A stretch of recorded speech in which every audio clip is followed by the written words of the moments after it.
For many drivers, this will mean scrapping older vehicles and looking for more expensive, environmentally friendly cars. Such changes will have a huge impact on the budgets of Polish households.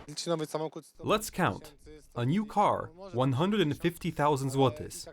Even just 60 would be a big cost for a Polish family with 3 children earning minimum wage. This is the truth.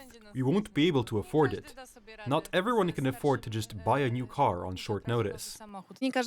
Not everyone can afford a car. Those who have a car less than a decade old are in a somewhat privileged position. I know what the market is like for cars over 15 years old. I have one myself, and they are cars that work, that drive, that are not a threat on the road in any way. The streets of Polish cities are dominated by cars that are about 14 years old. This makes us one of the countries in the European Union with the highest proportion of older vehicles. Aside from Poland, the countries with the most old cars in use are Estonia and Finland. Such regulations will cause problems not only for end users, but also for companies related to the automotive industry. This will lead to the elimination of the market for small and medium-sized companies operating in the form of car repair shops, which are staffed by qualified professionals who have worked hard to earn their place on the market.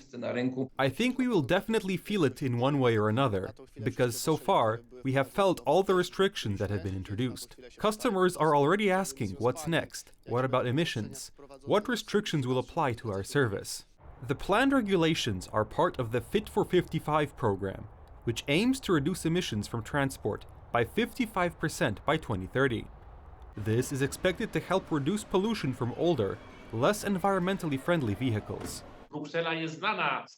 Brussels is known for its absurd regulations. I understand that they want to reduce CO2 emissions, but why then have they introduced a rule that every 8 weeks, every truck has to return to its base, even if it is empty?